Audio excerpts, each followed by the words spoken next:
എൻ്റെ പേര് മാർട്ടിൻ എന്നാണ്. നടി ആക്രമിച്ച കേസിൽ രണ്ടാം പ്രതിയായിട്ട് തന്നെ 5 കൊല്ലത്തോളം റിമാൻഡ് ചെയ്തിട്ടായിരുന്നു. ഇപ്പോൾ സുപ്രീം കോടതി ബെയിൽ എനിക്ക് കിട്ടി, ഞാൻ പുറത്തിറങ്ങിയിരുന്നു. ഈ കേസുമായി ബന്ധപ്പെട്ട യഥാർത്ഥ സത്യങ്ങൾ, നടൻ ദിലീപിനെ ചതിക്കാൻ വേണ്ടി ഉണ്ടാക്കിയ കേസിലെ യഥാർത്ഥ സത്യങ്ങൾ എനിക്കറിയാം. അതിൻ്റെ പേരിൽ മാത്രം ഇത്രയും നാളെ എന്നെ ജയിലിലിട്ടായിരുന്നത്.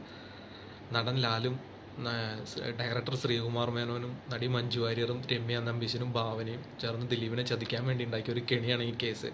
വണ്ടിയിൽ നടീനെ ആക്രമിച്ചു എന്ന് പറയപ്പെടുന്നത് വെറുതെ പറയുന്നത്. നടിയുടെ വീട്ടിൽ നിന്ന് തുടങ്ങി നടൻ ലാലിൻ്റെ വീട് വരെ ഞാനാണ് വണ്ടി ഓടിച്ചായിരുന്നത്.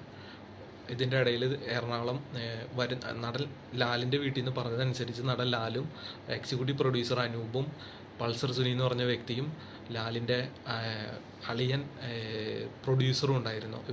ഇവർ ഇത്രയും പേരുടെ നേതൃത്വത്തിൽ ലാലിൻ്റെ വീട്ടിൽ നിന്നാണ് എന്നെ XEV വണ്ടിയിൽ നടിയുടെ വീട്ടിൽ പോയി കൊണ്ടുവരണം, പോരാത്തതിന് നടി എന്തെങ്കിലും സഹായം ചോദിച്ചു കഴിഞ്ഞാൽ അത് ചെയ്തു കൊടുക്കണം എന്നും പറഞ്ഞു. പിന്നെ എക്സിക്യൂട്ടീവ് പ്രൊഡ്യൂസർ പറഞ്ഞു, നടിക്ക് നിൻ്റെ വീട്ടിൽ ചെന്ന് കഴിയുമ്പോൾ ഞങ്ങൾ പറഞ്ഞിട്ടുണ്ട് നിൻ്റെ മൊബൈൽ അവൾക്ക് ഉപയോഗിക്കാൻ കൊടുക്കണം എന്ന് പറഞ്ഞായിരുന്നു. പിന്നെ നടിയുടെ അമ്മയുടെ നമ്പർ എനിക്ക് തന്നിട്ട് പറഞ്ഞു, പാലിയേക്കര ടോൾ കഴിഞ്ഞതിന് ശേഷം മാത്രം നടിയുടെ വീട്ടിലേക്ക് അമ്മേനെ വിളിച്ചിട്ട് വീട്ടിലെ വഴി വെച്ച് പോയാൽ മതി എന്നും പറഞ്ഞ് ഫോൺ നമ്പർ നിന്ന് എന്നെ അവിടെ നിന്ന് പറഞ്ഞു വിട്ടായിരുന്നു. ഞാൻ അവിടെ നിന്ന് ലാലിൻ്റെ വീട്ടിൽ നിന്ന് ഏകദേശം ഒരു 4:30-5 മണി ടൈമിൽ ഇറങ്ങി പാലിയേക്കര അവർ അതിൻ്റെ ഇടയ്ക്ക് ഞാൻ പോകണമെന്നതിൻ്റെ ഇടയ്ക്ക് ഇവർ ഇടയ്ക്കിടയ്ക്ക് എന്നെ വിളിച്ചായിരുന്നു. ഇതിന് ശേഷം പാലിയേക്കര ടോൾ എത്തിയതിന് ശേഷം നടിയുടെ വീട്ടിലേക്കുള്ള വഴി എനിക്കറിയാത്ത കാരണം വിളിച്ച് ചോദിച്ച് വഴി അന്വേഷിച്ച് ഞാൻ ചെന്നു. നടിയുടെ വീടിൻ്റെ ഫ്രണ്ടിലെത്തി കഴിഞ്ഞപ്പോൾ വീണ്ടും ഗേറ്റ് തുറന്നിട്ടുണ്ടായിരുന്നു. എന്നോട് വണ്ടി ഉള്ളിൽ കയറ്റിടാൻ പറഞ്ഞു. ഭാവനയും അമ്മയും അവിടെ ഫ്രണ്ടിൽ നിൽക്കണ്ടായിരുന്നു ഫോണും പിടിച്ച്. അത് കഴിഞ്ഞ് വണ്ടി അവരെ കാർ പോർച്ചിൽ കയറ്റിടാൻ പറഞ്ഞു. ഞാൻ വണ്ടി കാർ പോർച്ചിൽ കയറ്റിയിട്ട് വണ്ടി ഓഫാക്കി നിന്നപ്പോഴത്തേക്കും ഭാവനയുടെ അമ്മ വീടിൻ്റെ അകത്തേക്ക് കയറിപ്പോയി. നടി വന്ന് വണ്ടിയുടെ സൈഡിൽ ഡോറിൻ്റെ അവിടെ വന്നിട്ട് ഇങ്ങനെ തട്ടിയിട്ട് വണ്ടി ഡോർ ഓപ്പൺ ചെയ്യാൻ പറഞ്ഞു. ഓപ്പൺ ചെയ്തു. മാർട്ടിൻ എന്നല്ലേ നിൻ്റെ പേര്? എക്സിക്യൂട്ടീവ് പ്രൊഡ്യൂസർ അനൂപ് വിളിച്ചു പറഞ്ഞിട്ടുണ്ടായിരുന്നു, പുതിയ ഡ്രൈവറാണ് വിടുന്നുണ്ടെന്നും പറഞ്ഞ്. ഞാൻ പറഞ്ഞു അതേ ലാൽ ക്രിയേഷനിൽ നിന്ന് വന്നതെന്ന് പറഞ്ഞു. ഇത് കഴിഞ്ഞപ്പോൾ നടി വണ്ടിയിലേക്ക് കയറി എന്നിട്ട് പറഞ്ഞു, വേറെ എന്തെങ്കിലും പറഞ്ഞായിരുന്നോ എന്ന് ചോദിച്ചു. അപ്പോൾ ഞാൻ പറഞ്ഞു എൻ്റെ ഫോൺ മേഡത്തിന് തന്നെ അനൂപ് എക്സിക്യൂട്ടീവ് പ്രൊഡ്യൂസർ അനൂപ് പറഞ്ഞിട്ടുണ്ടായിരുന്നു എന്ന് പറഞ്ഞു. ഞാൻ അന്ന് മാർട്ടിൻ പറഞ്ഞതനുസരിച്ച് ഫോണും തരാൻ പറഞ്ഞു. എൻ്റെ ഫോൺ ഞാൻ കൊടുത്തു. ഇത് കഴിഞ്ഞ് എന്നോട് പറഞ്ഞു വണ്ടി സ്റ്റാർട്ടാക്കിയിട്ട് ഗ്ലാസ് എല്ലാം കയറ്റിട്ടിട്ട് മാർട്ടിൻ കുറച്ച് നേരം ഒന്ന് പുറത്തിറങ്ങി നിൽക്കാൻ പറഞ്ഞു. നടി പറഞ്ഞതനുസരിച്ച് ഞാൻ നടിയുടെ വീട്ടിൽ വെച്ച് തന്നെ വീടിൻ്റെ പുറത്തിറങ്ങി നിന്നു. അത് കഴിഞ്ഞ് ഏകദേശം ഒരു അരമണിക്കൂറോളം നടി ഉള്ളിലിരുന്ന് ഫോണിൽ സംസാരിക്കണ്ടായി. എന്താ സംസാരിച്ചതെന്നൊന്നും എനിക്കറിയില്ല. ഇത് കഴിഞ്ഞതിന് ശേഷം എന്നോട് ഗ്ലാസ്സുമ്പോൾ കൊട്ടിയിട്ട് പറഞ്ഞു വണ്ടി കയറാൻ പറഞ്ഞു. ഞാൻ വണ്ടി കയറിയപ്പോൾ നടി എന്നോട് പറഞ്ഞു വണ്ടി ഓഫ് ചെയ്ത് മാറ്റി ഞാൻ പോയി ഡ്രസ്സ് മാറിയിട്ട് വരാം, നമുക്ക് എറണാകുളത്തേക്ക് പോകാമെന്ന് ആദ്യം പറഞ്ഞത്. എറണാകുളത്തേക്ക് പോകാമെന്നും പറഞ്ഞു നടി എൻ്റെ ഫോണും പിടിച്ചുകൊണ്ട് തന്നെ വീടിൻ്റെ അകത്തേക്ക് കയറിപ്പോയി. ഇത് കഴിഞ്ഞ് ഏകദേശം ഒരു അരമണിക്കൂർ മേലെ എടുത്തു വീട്ടിൽ നിന്ന് ഇറങ്ങാനായിട്ട്. 2 കളർ ബാഗ് ഉണ്ടായിരുന്നു, ഒരു ബ്ലാക്ക് കളർ ബാഗും ഒരു റെഡ് കളർ ബാഗും. ഈ റെഡ് കളർ ബാഗിൽ പൈസയായിരുന്നു. കുറച്ച് പൈസ പോകുന്ന വഴിക്ക് അത്താണിയിൽ വെച്ച് എൻ്റെ സുഹൃത്തുക്കൾ വരും, അവർക്ക് കൊടുക്കാനെന്ന് പറഞ്ഞു. നെടുമ്പാശ്ശേരി എയർപോർട്ടിലേക്ക് തിരിയണം സിഗ്നലിൻ്റെ അവിടെ വെച്ച്. ശരി എന്ന് പറഞ്ഞു. ആ വണ്ടിയിൽ എടുത്ത് കയറ്റി വയ്ക്കാൻ പറഞ്ഞു. അങ്ങനെ ഞാൻ കയറ്റി വെച്ചു. നടി എൻ്റെ ഒപ്പം പിറകിലെ സീറ്റിൽ വണ്ടിയിൽ കയറി. ഇത് കഴിഞ്ഞ് വണ്ടി അവിടെ നിന്ന് എടുത്തു. ഈ സമയത്തൊന്നും എൻ്റെ ഫോൺ എൻ്റെ തന്നെ ഇല്ല, നടിയുടെ കയ്യില്ല. പോരുന്ന വഴിക്ക് നടി ഒരുപാട് ഫോണിൽ സംസാരിച്ചിട്ടുണ്ട്. 3 ഫോൺ നടിയുടെ കയ്യിൽ ഭാവനയുടെ കയ്യിൽ വേറെ ഉണ്ടായിരുന്നു. ഈ ഫോണിൽ നിന്ന് മാറി മാറി സംസാരിക്കണ്ടേ. പിന്നെ വീണ്ടും എന്നോട് പറഞ്ഞു നെടുമ്പാശ്ശേരി എയർപോർട്ടിലേക്ക് തിരിയണ സിഗ്നലിൻ്റെ അവിടെ എത്തിക്കഴിയുമ്പോൾ എന്നോട് പറയണം എൻ്റെ സുഹൃത്തുക്കൾ അവിടെ വന്നിട്ടുണ്ട്, അവരൊന്ന് മീറ്റ് ചെയ്യണമെന്ന് പറഞ്ഞു. നടി പറഞ്ഞതനുസരിച്ച് വരുന്നതിൻ്റെ ഇടയിൽ പിന്നെ പയ്യെ പോയാൽ മതി എന്ന് എന്നോട് പറഞ്ഞായിരുന്നു. വരുന്നതിൻ്റെ ഇടയിൽ നെടുമ്പാശ്ശേരി എയർപോർട്ട് സിഗ്നലിൻ്റെ അവിടെ വെച്ച് വണ്ടി നിർത്താൻ പറയണമെന്ന് പറഞ്ഞായിരുന്നു. ഞാൻ പറഞ്ഞു സിഗ്നലിലെത്തി കഴിഞ്ഞപ്പോൾ. അവിടെ 2 വണ്ടിയിൽ, ഒരു ഇന്നോവയിലും ഒരു സ്വിഫ്റ്റ് ഡിസയർ കാറിലും 2 വണ്ടി അവിടെ വന്ന് കിടക്കണ്ടായിരുന്നു ലെഫ്റ്റ് സൈഡിലായിട്ട്. വണ്ടി പാർക്ക് ലൈറ്റ് ഇട്ട് ഓണാക്കി അവിടെ നിർത്തിയായിരുന്നത്. അത് കഴിഞ്ഞാൽ എൻ്റെ ഫ്രണ്ട്സാണ് അവർ ആ വണ്ടിയുടെ അവിടെ ചവിട്ടി നിർത്താൻ പറഞ്ഞു. അപ്പോഴത്തേക്കും വണ്ടി പയ്യെ സ്ലോ ആക്കി അറിഞ്ഞു. ലെഫ്റ്റ് സൈഡ് ചവിട്ടി ഒതുക്കി നിർത്തി കഴിഞ്ഞപ്പോൾ ആ സ്വിഫ്റ്റ് കാറിൽ നിന്ന് 3 പേര് ഇറങ്ങി വന്നായിരുന്നു. 3 പേര് ഇറങ്ങി വന്നിട്ട് 2 പേര് വണ്ടി കയറി സൈഡിൽ. അപ്പം അവനെ സൈഡിലേക്ക് നീങ്ങിയിരുന്നു. എൻ്റെ സുഹൃത്തുക്കളാണ് എന്നോട് പറഞ്ഞു. പിന്നെ നടിയാണ്, അതുകൊണ്ട് ഞാൻ വേറെ ഒന്നും ചോദിക്കാനൊന്നും നിന്നില്ല. അവർ പറയുന്നതനുസരിച്ച് ആ കാര്യങ്ങൾ ചെയ്യണം. ഞാൻ ജോലിക്കാരനാണ്.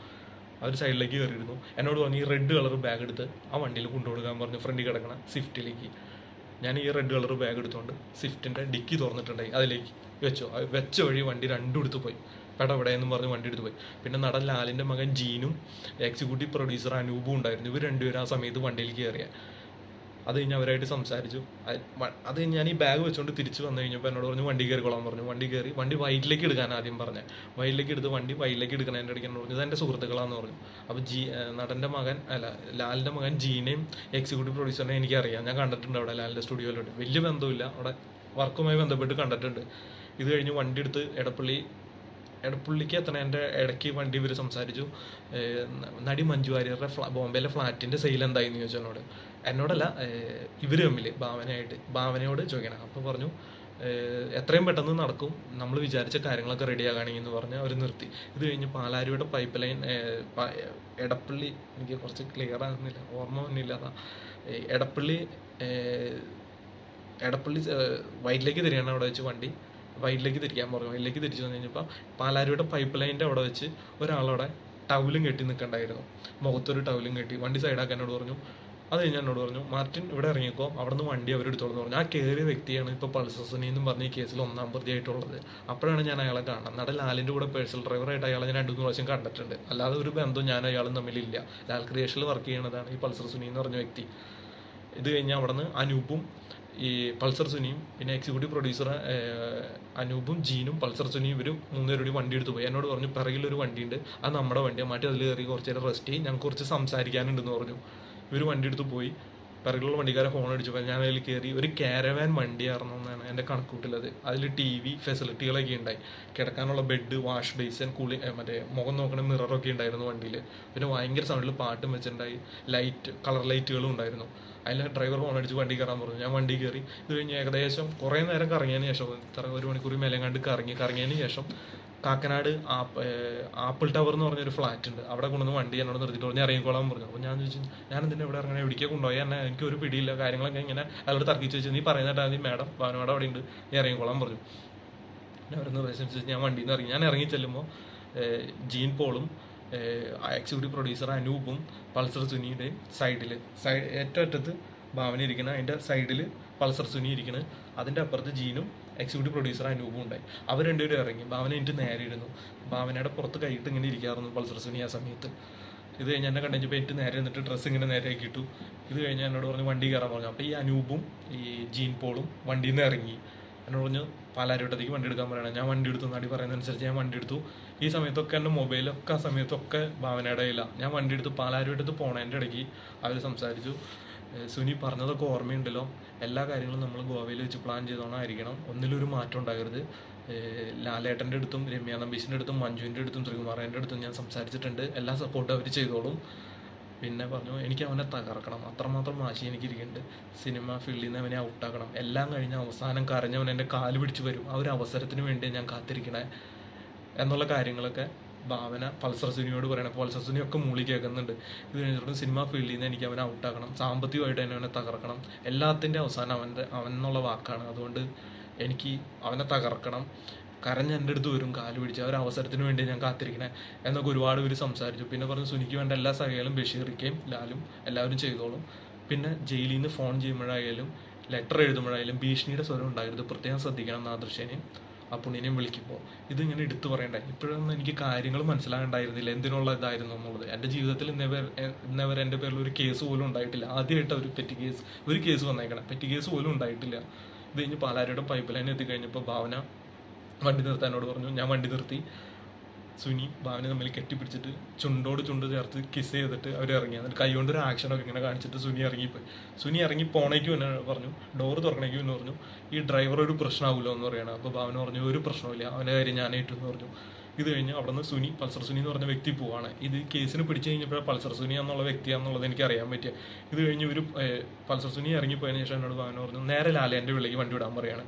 ഞാൻ ഭാവന പറഞ്ഞതനുസരിച്ച് ലാലിൻ്റെ വീട്ടിലേക്ക് വണ്ടി വിട്ടു. പോണ വഴിക്ക് നടി എന്നോട് പറഞ്ഞു, മാർട്ടി ഇപ്പം നടന്നതും കണ്ടതുമായ ഒരു കാര്യം നീ ആരോടും പറയാൻ നിൽക്കണ്ട, എന്നെക്കാളും വലിയ ശക്തികളാണ് അവർ, ഭരണപക്ഷത്തായാലും എല്ലാ രീതിയിലും നല്ല അധികാര കേന്ദ്രത്തിലിരിക്കുന്നവരായിരിക്കും നല്ല ബന്ധത്തിലാണ്. നീ ലാലേൻ്റെ വീട്ടിൽ ചെന്ന് കഴിയുമ്പോൾ ലാലേട്ടൻ എന്താ പറയണേ അതനുസരിച്ച് കേട്ടാൽ മാത്രം മതി, വേറെ ഒന്നും ചെയ്യണ്ട. പിന്നെ എന്തെങ്കിലും ഒരു ബുദ്ധിമുട്ട് ഉണ്ടായി കഴിഞ്ഞാൽ മാട്ടി നിൻ്റെ വീട്ടുകാർക്കും നിനക്ക് ഉൾപ്പെടെ ബുദ്ധിമുട്ടുകളാണ്, നീ ഒരു കാര്യം ആരോടും പറയണ്ട. അവിടെ ചെന്ന് കഴിയുമ്പോൾ ലാലേട്ടൻ എന്താ പറയുന്നത് അതനുസരിച്ച് കേട്ടാൽ മതി. മാർട്ടിൻ്റെ ഫോൺ ഇതങ്ങോട്ട് പോയി എന്ന് വിചാരിച്ചേക്കാൻ പറഞ്ഞു, ലാലേട്ടനെ ഏൽപ്പിച്ചേക്കാൻ അങ്ങനെയും പറഞ്ഞു അതിൻ്റെ ഇടയിൽ. ഇത് കഴിഞ്ഞ് ഞാൻ ലാലിൻ്റെ വീട്ടിലേക്ക് വണ്ടി ഗേറ്റിൻ്റെ അവിടെ എത്തി കഴിഞ്ഞപ്പോൾ വണ്ടി കുറച്ചുകൂടി അവിടെ കയറ്റിയിട്ട് പറഞ്ഞു വണ്ടി നിർത്താൻ പറഞ്ഞു. നിർത്തി. പറഞ്ഞൊക്കെ ഓർമ്മയുണ്ടല്ലോ, ഒരു കാര്യം ആരോടും പറയണ്ട, മാറ്റി എവിടെയായിരുന്നാലും അവരുടെ ശ്രദ്ധ ഉണ്ടാവും മാറ്റിൻ്റെ മേലെ, അതുകൊണ്ട് ഒന്നും ആരോടും പറയണ്ട. പിന്നെ ലാലേട്ടൻ എന്താ പറയുന്നത് അതനുസരിച്ച് കാര്യങ്ങൾ പറഞ്ഞാൽ മാത്രം മതി എന്ന് പറഞ്ഞു. എന്നിട്ട് വണ്ടി ഉള്ളിൽ കയറ്റിടാൻ പറഞ്ഞു. സിറ്റൗട്ടിലേക്ക് വണ്ടി കയറ്റിയിട്ടു. വണ്ടി കയറ്റിയിട്ടിരുന്നപ്പോൾ ലാല് ഡോറിൻ്റെ ഫ്രണ്ടിൽ നിൽക്കണ്ടായിരുന്നു. ഡോറ് ഇങ്ങനെ പുറത്തുനിന്ന് ക്ലോസ് ചെയ്തിട്ട് പുറത്ത് പകുതി തുറന്നിട്ടിട്ട് ഭാവന കണ്ടുപിടി ഭാവന ഓടിച്ചെന്ന് ലാലിനെ കെട്ടിപ്പിടിച്ച് അവർ അങ്ങോട്ട് ചെറുതായിട്ട് ഹഗ്ഗൊക്കെ ചെയ്ത് ഉമ്മയൊക്കെ വെച്ചെന്നുകൊണ്ട് കവളത്തെ ശ്രദ്ധിച്ചില്ല. അപ്പോൾ ഞാനാകെ ടെൻഷനിലായിരുന്നത് എന്താണെന്നൊന്നും മനസ്സിലാകണില്ല. അത് കഴിഞ്ഞ് ലാല് ഭാവനേനെ വീണ്ടും ഉള്ളിൽ കയറ്റിട്ട് ഡോർ ക്ലോസ് ചെയ്തിട്ട് ഇങ്ങനെ അടുത്തേക്ക് വന്നിട്ട് മാർട്ടിൻ ഇങ്ങോട്ട് ഇറങ്ങി വരാൻ പറഞ്ഞു. ഞാൻ ഇറങ്ങി ചെന്ന വഴി പറഞ്ഞു, മാർട്ടിൻ ഇപ്പോൾ കണ്ടതും കേട്ടതുമായ ഒരു കാര്യം ആരോടും പറയരുത്, പറഞ്ഞു കഴിഞ്ഞാൽ മാർട്ടിനെ ഞാൻ കൊന്നു കളയും, ഒരു തെളിവ് പോലും ഇല്ലാണ്ട് നശിപ്പിച്ച് കളയും, വീട്ടുകാരെയും ഞാൻ ഉപദ്രവിക്കും, അത് നീ മറക്കണ്ട നീ എവിടെയായിരുന്നാലും എൻ്റെ ആൾക്കാർ നിന്നെ വാച്ച് ചെയ്യാനുണ്ടാവും. അതുകൊണ്ട് നീ ഒരു കാര്യം ആരോടും പറയണ്ട. പിന്നെ ആരെന്ത് ചോദിച്ചാലും നടൻ ദിലീപും കാവ്യമാധവനും ഒരു ഹോട്ടൽ റൂമിൽ കാണാൻ പാടില്ലാത്ത സാഹചര്യത്തിൽ നടി ഭാവന കണ്ടു. ഈ വിവരം ഭാവന ദിലീപിൻ്റെ ഭാര്യ മഞ്ജു വാര്യരെ വിളിച്ച് അറിയിച്ചു. ഇതുള്ള വ്യക്തിവൈരാഗ്യം കാരണം ദിലീപിന് ഭാവനോട് വൈരാഗ്യമായി. ഈ വൈരാഗ്യത്തിൻ്റെ പുറത്ത് ഭാവനേനെ ഉപദ്രവിക്കാൻ ദിലീപ് പൾസർ സുനി എന്ന് പറഞ്ഞ വ്യക്തിക്ക് കൊട്ടേഷൻ കൊടുത്തു എന്ന് മാത്രം നീ പറഞ്ഞേക്കാം. വേറെ ഒരു കാര്യം നീ പറയണ്ട. എല്ലായിടത്തും എൻ്റെ ആൾക്കാരുണ്ട്. നിന്റെ വായന്ന് വീണ കാര്യങ്ങളൊക്കെ ശ്രദ്ധിക്കുക ആൾക്കാരുണ്ടാവും. പിന്നെ എല്ലാ കാര്യവും ഞാൻ പറയുമ്പോൾ മതി. വേറൊരു ആരെന്ത് ചോദിച്ചാലും ഇത് മാത്രം പറഞ്ഞാൽ മതി എന്നും പറഞ്ഞ് അവിടെ എന്നെ മാറ്റി നിർത്തിയിട്ട് കഴുത്തിന് പിടിച്ചിട്ട് എന്നെ 2 കുലുക്കൊക്കെ കുലുക്കിയിട്ട് പറഞ്ഞു കേട്ടാ എന്നൊക്കെ പറഞ്ഞ് കുറേ ഭീഷണിപ്പെടുത്തി. ആളുകൊണ്ടും ആൾബലം കൊണ്ടും പൈസയും കൊണ്ടുള്ള സ്വാധീനം എനിക്കുണ്ട് എന്നൊക്കെ പറഞ്ഞ് കുറേ ഡയലോഗുകൾ പുള്ളി അടിച്ചായിരുന്നു. സ്മോൾ കഴിച്ചിട്ടുണ്ടായിരുന്നു. സ്മോളിൻ്റെ മണം ഉണ്ടായിരുന്നു പുള്ളിയുടെ വായിന്ന്. ഇത് കഴിഞ്ഞ് എൻ്റെ ഒരു 3 വെള്ള പേപ്പർ ഒപ്പിടിച്ച് വാങ്ങിച്ചായിരുന്നു. ഇത് നീ എൻ്റെ ഇന്ന് ലക്ഷങ്ങൾ വാങ്ങിച്ചങ്ങളെ തെളിവാന്നും പറഞ്ഞുകൊണ്ട്. അപ്പോഴും ഞാൻ ചോദിക്കുന്നത് സാറേ എന്താ ഇപ്പം തന്നെ എൻ്റെ മോമിൽ കയറിയിട്ട് അടിച്ചു. പിന്നെ കുറേ കഴിഞ്ഞ് കഴിഞ്ഞപ്പോൾ ഒരു 5 മിനിറ്റോളം കഴിഞ്ഞ് കഴിഞ്ഞപ്പോൾ അവിടെ പ്രൊഡ്യൂസർ ആൻഡോ ജോസഫും വേറൊരു 3-4 പേരും അവിടെ ഉണ്ടായിരുന്നു. ആരൊക്കെയാണെന്ന് എനിക്ക് വ്യക്തമല്ല. കണ്ടു കഴിഞ്ഞാൽ എനിക്കറിയാം. ഒരു 3-4 മിനിറ്റിന് ശേഷം ലാലി ഫോൺ എടുത്ത് DGP ലോകനാഥ് ബെഹ്റയെ വിളിച്ചിട്ട് സാറേ ആ ഡ്രൈവർ വേന് ഓടി ഉണ്ടെന്ന് മാത്രം പറയണം, ഞാൻ കേട്ടായിരുന്നു കുറച്ച് നീങ്ങിന്ന്. എന്നിട്ട് ഫോൺ കട്ട് ചെയ്തു. ഇത് കഴിഞ്ഞപ്പോൾ അവിടെ യതീഷ് ചന്ദ്ര എന്ന് പറഞ്ഞ അസിസ്റ്റന്റ് കമ്മീഷണർ അങ്ങാണ്ടായിരുന്നു പുള്ളി. അന്ന് വന്നിട്ട് വണ്ടി ഇന്നോവയിലെ വന്നായിരുന്നു, യൂണിഫോമൊന്നും ഇല്ലാണ്ട് വന്ന് എന്നെ മാറ്റി നിർത്തിക്കൊണ്ട് ചോദിച്ചു എന്താണ് മാറ്റി സംഭവിച്ചത്, എന്താണ് കാര്യങ്ങൾ. അപ്പോൾ ഞാൻ ഈ കാര്യങ്ങൾ തന്നെ പറഞ്ഞുകൊണ്ടിരുന്നു. പുള്ളി ഇതൊന്നും ക്ലിയർ അല്ല, മാട്ടിൻ്റെ ഫോൺ ഓടിയാൽ നിൽക്കുന്നത്. ഞാൻ പറഞ്ഞു എൻ്റെ ഫോൺ അടിയിട്ടില്ല, അപ്പോൾ അവനുടെ ഇല്ല. അപ്പോൾ അവർ പുള്ളി അത് വിശ്വസിക്കാത്ത രീതിയിൽ മാട്ടിങ്ങോട്ട് വന്നേ, മാട്ടിൻ്റെ ഒരു മൊഴി എടുത്തിട്ട് വിട്ടേക്കാം എന്ന് പറഞ്ഞു. അപ്പോൾ ഞാൻ പറഞ്ഞു എൻ്റെ അമ്മ പാടില്ലാണ്ട് കിടക്കാൻ, എനിക്ക് ആശുപത്രി കൊണ്ടുപോകണമെന്ന് പറഞ്ഞിട്ട് എക്സ്ട്രാ എടുത്തേക്കണം ഓട്ടോ ഉണ്ടെന്ന്. ഞാൻ അന്ന് രാത്രി ഞാൻ പോകാനിരുന്നതല്ല. അങ്ങനെ പറഞ്ഞു. പുള്ളി പറഞ്ഞു മാട്ടിൻ്റെ മൊഴി മാത്രം വെറുതെ എഴുതിയെടുക്കുള്ളൂ, എന്നിട്ട് മാട്ടിനെ വിട്ടേക്കാമെന്നും പറഞ്ഞു. അങ്ങനെ തൃക്കാക്കര സ്റ്റേഷനിലേക്ക് എന്നെ കൊണ്ടുപോകണേ. അവിടെ ഇരുത്തി കഴിഞ്ഞപ്പോൾ പുള്ളിയുടെ ജീപ്പിൽ കയറ്റിയിട്ട് പുള്ളിയുടെ ഇന്നോവയിലെ വണ്ടിയിൽ കയറ്റിയിട്ട് ലാലിൻ്റെ വീണ്ടും പടി വരെ ആക്കി കഴിഞ്ഞപ്പോൾ അവിടെ വേറെ പോലീസ് ജീപ്പ് വന്നു. അവിടെ നിന്ന് തന്നെ അവരുടെ വണ്ടിയിൽ കയറ്റി കൊണ്ടുപോയി തൃക്കാക്കര സ്റ്റേഷനാണെന്ന് തോന്നുന്നത്, എനിക്ക് ഓർമ്മ കിട്ടണില്ല. അവിടെ കൊണ്ടുപോയി രാത്രി സെല്ലൊക്കെ അടച്ചു വിട്ടിട്ട് ഒരു 3 പേര് വന്നായിരുന്നു. അവരെന്നെ ഒരു റൂമിലേക്ക് മാറ്റി കൊണ്ടുപോയിട്ട് പറഞ്ഞു എനിക്ക് മുഖങ്ങൾ കണ്ടറിയാം, പേരുകൾ അറിയില്ല, യൂണിഫോം ഒന്നും ഉണ്ടായില്ല. എന്നെ ഒരുപാട് ഉപദ്രവിച്ചു. എന്നിട്ട് എന്നോട് പറഞ്ഞു ഉപദ്രവിക്കുന്ന ഇടയ്ക്ക് പറഞ്ഞിട്ടുണ്ടായിരുന്നു ലാല് പറഞ്ഞത് എനിക്ക് ഓർമ്മയുണ്ടല്ലോ, വെറുതെ അവരായിട്ട് മുട്ടാണ് നിൽക്കേണ്ട, അവർ പറയുന്ന കാര്യങ്ങൾ അങ്ങനെ അനുസരിച്ചേക്കാം, അവർ മേളിലൊക്കെ നല്ല പിടിപാടുള്ളവരാ, വെറുതെ ജീവൻ കളയാൻ നിൽക്കണ്ട, എവിടെയായിരുന്നല്ല അവരുടെ ആൾക്കാരെ എല്ലായിടത്തും. അതും പറഞ്ഞ് ഒരുപാട് ഉപദ്രവിച്ചു. ഒരുപാടെന്ന് പറഞ്ഞു കഴിഞ്ഞാൽ എന്നെ ഒരുപാട് ഉപദ്രവിച്ചു. അത് പറഞ്ഞറിയിക്കാൻ പറ്റാത്ത രീതിയിൽ ഉപദ്രവിച്ചു. എൻ്റെ നാഭി തുടങ്ങി എല്ലായിടത്തും നല്ല രീതിയിൽ എന്നെ ഉപദ്രവിച്ചു. അതായത് അവരതിൻ്റെ ഇടയ്ക്ക് പറയുന്നുണ്ട് ചതവ് മാത്രം വന്നാൽ മതി, പാടുകൾ വരെ എടുത്ത് വെളുത്ത ശരീരമായതുകൊണ്ട് കോടതിയിൽ ഹാജരാക്കും. അപ്പോൾ എനിക്ക് അറിയില്ല എന്താ കാര്യങ്ങളൊന്നും, കോടതി പോലും പറയാനുള്ള ഒരു ഇത് എനിക്ക് അറിയില്ലായിരുന്നു. കേസ് എൻ്റെ പേരിൽ ആദ്യമായിട്ട് കോടതിയിൽ ഹാജരാക്കുമ്പോൾ പാടൊന്നും കാണരുത്, മെഡിക്കലിന് കൊണ്ടുപോകുമ്പോൾ ഉള്ളിൽ ചട്ട കിടാവുന്ന രീതിയിൽ നല്ല ഇത് കൊടുക്കാൻ പറയണ്ട, ഒരു 3 പേര് ഇരുന്ന്. പിന്നെ നീ അവർ ലാല് പറഞ്ഞതനുസരിച്ച് ചെയ്തേക്കാം, മെനക്കെടുത്തരുത്, ഞങ്ങളുടെ കൈക്ക് പണി ഉണ്ടാക്കരുത് എന്നൊക്കെ പറഞ്ഞ് ഒരുപാട് ഭീഷണിപ്പെടുത്തി. അവിടെ നിന്ന് പിന്നെ എന്നെ വേറെ കാറിൽ മുഖത്തും അപ്പോഴത്തേക്കും മുഖത്ത് മൂടിയിട്ടായിരുന്നു, കയ്യിൽ വിലങ്ങും വെച്ചിട്ടുണ്ടായിരുന്നു, കയ്യിൽ പിറകിലേക്ക് കെട്ടിയ വിലങ്ങ് വെച്ചായിരുന്നു തോന്നുന്നത്. അത് കഴിഞ്ഞ് എന്നെ ആലുവയിൽ ഒരു AV ജോർജ് എന്ന് പറഞ്ഞ ഒരു DSP കമ്മീഷണറോ എനിക്കറിയില്ല, ആളുടെ ഓഫീസിലും ഉണ്ടായി.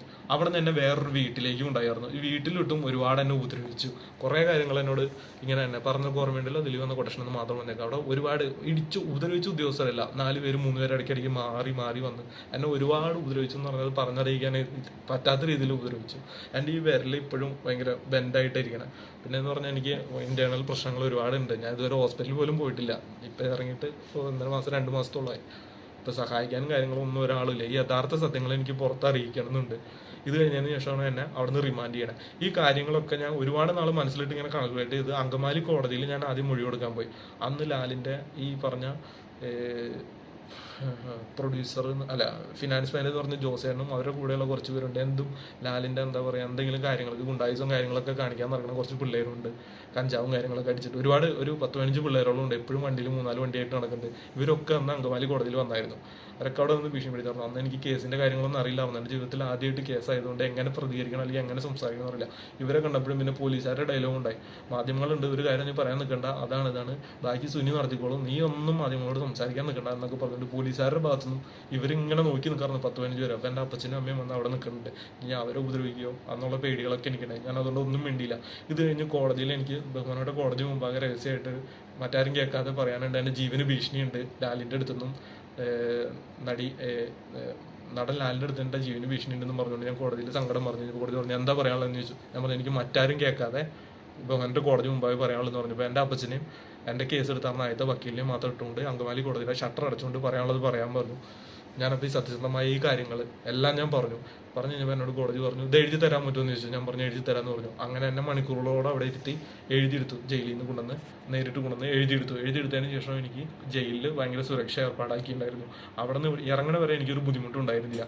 ഈ കാര്യങ്ങളൊക്കെ വിചാരണ കോടതി ഇപ്പം കുറ്റപത്രം കൊടുത്താലും ഇപ്പം മജിസ്ട്രേറ്റ് കോടതിക്ക് ഇടപെടുന്നതിന് പരിധിയുണ്ട്. ഇത് വിചാരണ കോടതിയാണ് ഇതിൻ്റെ കാര്യങ്ങൾ തീരുമാനിക്കണം. ഇത് കേസിൻ്റെ മെറിറ്റ് ഭാഗങ്ങളാ മാറ്റി വക്കീലിനെ കൊണ്ട് അവിടെ പറയിപ്പിച്ചാൽ മതി. ഈ കാര്യങ്ങൾ ഞാൻ സീൽ വെച്ച കവറിൽ അങ്ങോട്ട് ഫോർവേഡ് ചെയ്യാമെന്ന് പറഞ്ഞു. എന്നിട്ട് അതിൻ്റെ കോപ്പി വക്കീലിന് കൊടുക്കാമെന്ന് പറഞ്ഞു. അത് കിട്ടിയില്ലെന്നൊന്നും എനിക്കറിയില്ല. ഈ സാധനം ഇപ്പോൾ പൂഴ്ത്തി വെച്ചേക്കണം അവർ.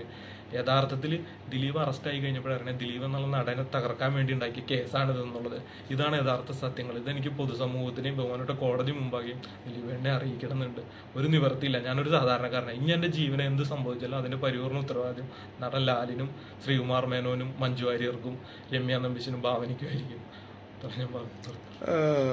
മാർട്ടിൻ എങ്ങനെയാണ് ലാലുമായിട്ട് പരിചയമായത്? നടൻ ലാലിൻ്റെ കൂടെ ഞാൻ ജൂനിയർ ആർട്ടിസ്റ്റൊക്കെ ആയിട്ട് വർക്ക് ചെയ്ത് സിനിമാ ഫീൽഡിൽ പോകാറുണ്ടായിരുന്നു. അവിടെ നിന്ന് ലാൽ ക്രിയേഷനിലെ ഒരു പ്രൊഡക്ഷൻ കൺട്രോളറായിട്ട് ബന്ധപ്പെട്ട് അങ്ങനെ ഇടയ്ക്കിടയ്ക്ക് വിളിക്കാറും സംസാരിക്കാറുണ്ട്. അപ്പോൾ എന്നോട് പറഞ്ഞു ഡ്രൈവറായിട്ട് വരാമോ എന്ന് ചോദിച്ചു. ഞാൻ പറഞ്ഞു അങ്ങനെ വരാമെന്ന് പറഞ്ഞു. അങ്ങനെ ജോലി ഇല്ലാത്തപ്പോൾ അതിൻ്റെ സമയത്ത് ഞാൻ പാർട്ട് ടൈം പഠിക്കാനും ജോലിയായിട്ട് പോകുമായിരുന്നു. അങ്ങനെ പോയി പരിചയം കഴിഞ്ഞപ്പോൾ എന്നെ വീട്ടിലെ പേഴ്സണൽ ഡ്രൈവറും കാര്യങ്ങളും. എത്ര വർഷം ജോലി ചെയ്തു? 4 വർഷത്തോളം നടൻ ലാലിൻ്റെ കൂടെ. ആ വിശ്വാസത്തിന്റെ പേരിൽ വേറെ എന്തെങ്കിലും ഇതുപോലത്തെ അവിടെ അനുഭവങ്ങൾ ഉണ്ടായിട്ടുണ്ട്? നടൻ ലാലിന് ഒരുപാട് ഇല്ലീഗൽ ബിസിനസ്സുകളുണ്ട്. ഒരുപാട്. എന്തൊക്കെയാണ്? ഒരുപാട് എന്ന് പറഞ്ഞു കഴിഞ്ഞാൽ എടുത്തു പുറത്ത് പറയാത്ത രീതിയിൽ കുഴൽപ്പണ ഇടപാടുകളും ഗോൾഡിന്റെ ബിസിനസ്സുകളും ഒരുപാടുണ്ട്. ഒരുപാട് സ്ഥലത്ത് തന്നെ വിട്ടിട്ടുണ്ട്. എയർപോർട്ടിൽ നിന്നൊക്കെ കളക്ട് ചെയ്ത് കൊണ്ടുവരാനൊക്കെ ആയിട്ട്. അപ്പോൾ ഞാൻ വിശ്വസ്തയോടെ കോടികളുടെ സാധനങ്ങളൊക്കെ ഉണ്ട്. വിശ്വസ്തയോടെ ഞാൻ കൊണ്ടുവന്ന് ഏൽപ്പിക്കാറുണ്ട്. അത്രയും വിശ്വാസമായിട്ട് നിന്ന് എന്നെയാണ് ചതിച്ച് ഇത്രയും കൊല്ലം ജയിലിലിട്ടത്.